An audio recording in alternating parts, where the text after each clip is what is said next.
조갑제TV 시청자 여러분 안녕하십니까. 2020년 10월 30일 오후 1시 47분입니다.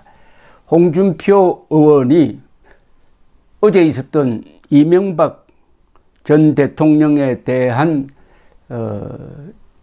대법원의 최종 판결에 아주 날카로운 비판을 가했습니다. 홍준표 의원의 이 페이스북 글은 항상 짧습니다. 짧은데도 거기에 핵심이 들어있어 가지고 폐부를 찌르는 듯합니다. 이 홍준표 씨는 경험이 많은 정치인이죠. 검사 출신에다가 국회의원에다가 도지사에다가 여당 대표도 하고 대통령 후보도 했습니다. 그리고 국회 상임위원회를 거의 두루 거쳤다고 합니다. 이러면 실무에 강하다는 뜻이죠. 또 법리에 강하다는 뜻이고, 이분 특유의 이 배짱이 있고 그것을 뒷받침하는 이 글은 아주 명쾌하면서도 폐부를 찌르는데, 이 제목이 역사에 남을 최악의 정치 판결 코드 사법 판결이라고 했습니다. 이렇게 시작됩니다. 2017년 10월 전술핵 재배치 문제로 워싱턴을 방문했을 때, 그때 자유한국당 대표입니다. 이명박 전 대통령 다스 소송 변론을 맡았던 김석한 변호사의 초청으로 그분과 식사를 했을 때 나는 삼성으로부터 받았다는 그 달러가 다스 소송 대가냐고 물어본 일이 있었다. 그때 김 변호사님은 그 돈은 2007년부터 자기 법무법인에서 삼성 소송 자문을 맡아 했는데, 삼성의 미국 내 특허 분쟁과 반덤핑 관세 문제를 전담해 왔고 그 대가로 받은 변호 비용이지 다스 소송 대가는 아니라고 분명히 말해 주었다. 다스 소송은 한국 대통령 사건을 무상 변론해 주면은 자기 법무법인에 혜택이 있을 것으로 보고 한 무료 변론이라고 했고, 140억 원짜리 소송에 무슨 변호사 비용이 70억이나 되냐고도 했다. 그런데 오늘 대법원 선고를 보니 참 어이가 없다. 다스 회사는 가족 회사인데 이명박 전 대통령 형은 자기 회사라고 주장했고, 이 대통령도 형 회사라고 했는데 아무것도 모르는 운전사의 추정 진술만으로 그 회사를 이명박 회사로 단정 짓고 이를 근거로 회사 자금을 횡령했다고 판결했다. 박근혜 전 대통령 제3자 뇌물 혐의도 마찬가지다. 최순실을 도와주기 위해서 경제계의 협조를 받았다는 미르재단, K스포츠재단을 뇌물로 판단한다면 역대 대통령 중 뇌물로 걸리지 않을 대통령이 어디 있는가? 지금 문재인 대통령은 1호부터 자유로운가?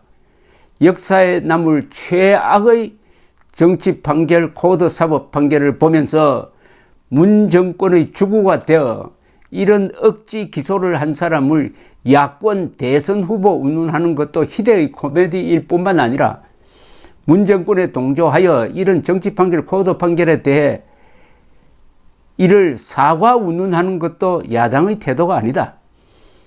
문 정권도 야당 지도부도 정상적이지 않다. 세상이 정말 왜 이렇게 돌아가고 있는가? 어제 17년 징역형을 선고받고, 그리고 추징금 수십억 원 선고를 받았는데, 홍준표 씨의 이야기는 이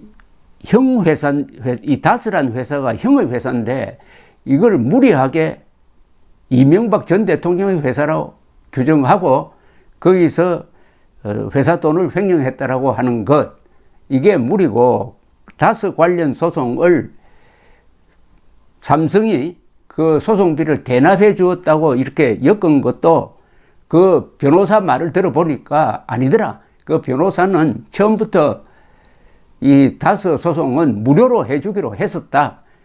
그러니까 이 변호사 비용을 뇌물로 구성한 것은, 이것은 말도 아닌 혐의 구성이었다. 그런데 여기에 대법원이 확정 판결로 뭐 빼도 박도 못하게 결정을 해버렸으니까 문제는 이런 무리한 수사를 한 사람이 누구냐? 바로 윤석열 총장을 겨냥을 했습니다. 윤석열 총장, 그 대목이 요거죠. 문 정권의 주구가 되어 이런 억지 기소를 한 사람을 야권 대선 후보 운운하는 것도 희대의 코미디다. 희대의 코미디다. 그러니까 박근혜, 이명박 두 사람을 감옥에 보낸 윤석열 총장을 지금 자기 대권 후보로 여론조사에 띄우면은 15%나 되어가지고 이낙연, 이재명과 3자 구도를 형성하고 있다. 이게 도대체 어떻게 된 거냐 하는 개탄을 하면서 또 여기에 덧붙여가지고 김종인의 국민의힘은 이명박, 박근혜가 잘못한 데 대해서 사과를 해야 된다고 운운하니까 세상에 이게 어디로 가느냐 하는 이런 한탄을 담았는데, 저는 논리적으로 이 홍준표 의원의 말에 전적으로 동의를 합니다. 이명박, 박근혜 두 대통령에게 합산해가지고 아마 두 분의 형량을 합산하면은 가만히 있어 보십시오. 한 40년 넘겠는데요. 40년. 이 살인범, 연쇄 살인범도 아닌데, 간첩도 아닌데, 이런 형량도 문제지만은, 박근혜 전 대통령의 경우에는 뇌물이 아니라 뇌물 비슷한 돈도 일전 한 푼 받은 적이 없는 사람에게 제3자 뇌물죄라는 걸 구성을 해가지고 징역 20년 형을 선고한다? 이게 제정신이냐?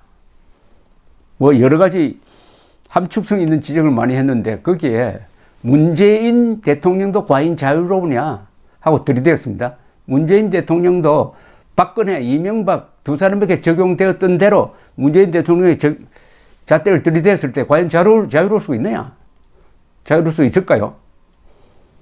있을까요? 퇴임 이후가 되어봐야 알겠는데, 어쨌든 홍준표 의원의 이 글은 두 사람을 칩니다.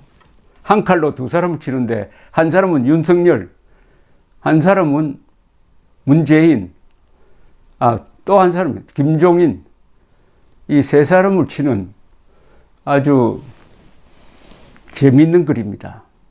그러나 여기에는 진실이 있습니다.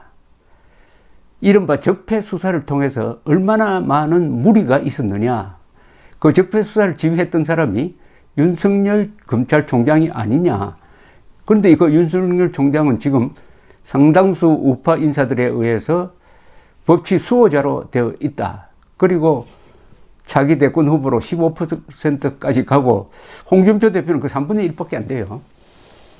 이런 현실은 우리 국민들의 분별력에 문제가 있다는 것을 주장하고 싶어 하는 것입니다. 그러나 홍준표의 이 말도 일면의 진실일 가능성이 있습니다. 오죽하면은 기성 정치인들이, 야당 정치인들이 얼마나 잘못하면은, 오죽하면은 이명박, 박근혜 잡아넣은 윤석열 총장에게 기대를 하겠느냐. 오죽하면. 거기에 그러면 홍준표 의원을 비롯한 과거에 새누리당에 몸담았던 사람이 뭘 했느냐. 당신들이 박근혜 탄핵하고 그리고 이명박 구속을 방관한 것 아니냐, 이렇게 물을 수도가 있습니다. 이명박, 박근혜 두 대통령은 국정 운영은 잘 했습니다. 특히 문재인을 비교하면은. 그러나 두 사람이 실패한 게 있어요.